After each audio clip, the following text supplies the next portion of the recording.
I tell you what, jobs have changed so much since I was a kid. You had your doctor, your lawyer, banker, engineer, blacksmith, town crier, lathe operator, leech whisperer. Proper jobs, weren't they? Leech whisperer, yeah, it was a real job. It was, they had to, they were trained. They could to speak to the leeches and sort of keep them motivated, make sure they didn't get, detached from their work. But it's all up for grabs now, isn't it? Find a niche in the market. Even better, create one, then fill it. It's called customer profiling, isn't it? Find out as much as you can about your customer so you know him or her as an individual. I mean, we're living here in Senegal. It was a hot day in Dakar, and a guy who tried to sell me some sunglasses, which was great, but I was already wearing sunglasses. There's a bit of a skills gap in his customer profiling there, I think. But, it's a brave new world, isn't it? The digital world has thrown up so many new jobs now. Influencers. I mean, what are they? I don't know. I mean, I have this friend, Philippa. She's an influencer. She got sick. Actually, she was off sick with flu last week, and I even caught it from her. So I guess she was still doing her job, really. But she's unusual in her sector. She actually works offline.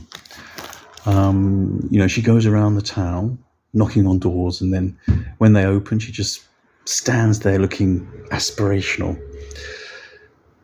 So many. I know a guy called Mark. He designs panic rooms. He started out as a he went through, I think, architecture and interior design, and he designs panic rooms.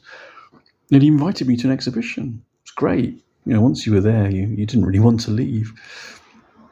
Actually, Mark lives in Florida, and his wife, she works in the meteorology sector. Interesting job. One of the things that she has to do is she actually has to name hurricanes. And she started to be a bit more inclusive, with this LGBTQ, using gender neutral names, mixing up the pronouns. They made an announcement in hurricane season. Hurricane Chris, they will hit landfall at 11 p.m. People were calling in, how many fucking hurricanes are there, for God's sake? Caused quite a panic. Mark got a sales spike. Weird jobs. My job, I was an English teacher initially. Now I work in the adult learner sector. It's not what you might think. My full job title is Academic Lead for Adult Learners in the Middle East and West Africa Cluster.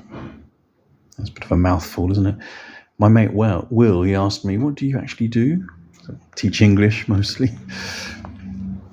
But, nowadays a lot of people are finding ways to feel fulfilled outside of their work, or, kind of mixing it up a bit.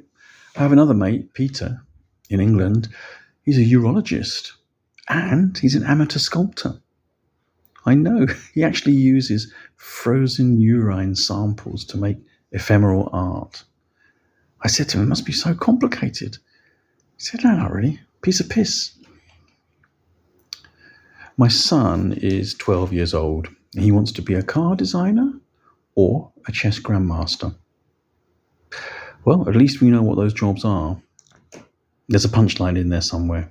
This is an interactive session, and do please add your suggestions of a good punchline for that joke in your comments at the bottom, and I will think of a prize for the best one. But it's tough for kids now, isn't it? There's so much choice. Back in the day when I was a teenager, my career advisor told me, you work in a bank or the civil service.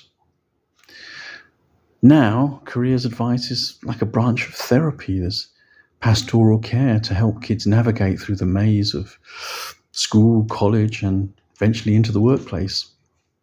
I said to my son, actually, look for the growth sectors. Be a career advisor. He told me I was making a meal of this. Speaking of which, catering, now that's timeless, isn't it? We always got to eat, haven't we? Not sure I'm ready for an AI-generated full English breakfast served from a 3D printer. He said it isn't that hard. He loves cars. He loves chess. Job done, as it were. Not rocket science. I wonder what actual rocket scientists say in that situation. Probably it is rocket science. So, full disclosure, the next bit was I Googled weird jobs, and some of the things that came up: professional sleeper, drying paint watcher, full-time Netflix viewer. I think I've been doing that and not being paid, actually. Train pusher. You might have seen that in Japan, these guys that sell trains on street corners. No, kind of push people onto trains to make sure they're full. Professional mourner. Eddie Izzard does a great routine about that. I won't steal that from him. Snake milker, dog food taster. We could probably make gags about all of these. It's a very rich area. Oh, I saw another one actually. Odor judge. I applied for that, waiting to see the result of my application with bated breath. Yeah, lots of gags you can make about that. But and one other thing actually, when I did the Google search, it suggested weird jobs near me. So quite possible perhaps we can all look for a career change. So yeah, a lot of possible comedy in there. These days, I think comedians are expected to draw a bit more from real life experience. Mine our personal pain for comedy gold. Not sure if I'm quite ready for that yet, but I will tell you a true story. So my mum is from England. My dad was from India. They got divorced when I was very little, and I lost touch with him at that time. I'm now married to a wonderful Indian woman, so full circle, yeah. And on one of my first visits to India after we got married, I was staying at the family home in the small-ish town of Kalyani in Bengal. I was cycling to the market and I got lost. I asked a guy, how do I get to the market? And he said, and I won't do the Indian accent, I'm not very good at that, so just, don't really do accents, sorry. He said, and you were coming from? And I said, well, not sure exactly, sort of, two streets back there. Does it matter? He said, no, you are from? It's like, okay, he's asking me where I'm from. Yeah, no, I'm from England. Oh, very nice. And your father? Not exactly sure. India, but the exact place. Bengal, but where in Bengal? What is his name? Yes, well, Shaulan, I thought, but actually I've since discovered that his name is Shailendra. You don't know your father's name? How can this be? Well, you see, my mother's from England and my father's from India. They divorced when I was little, and I never saw him again. Sorry, the market? Oh, yes, you go straight and it's third left. And with that, he was off with a cheery wave. My life unravelled from a few questions and in less than 15 minutes. And he never even told me his name. Thank you. It's been a blast, as a rocket scientist might say.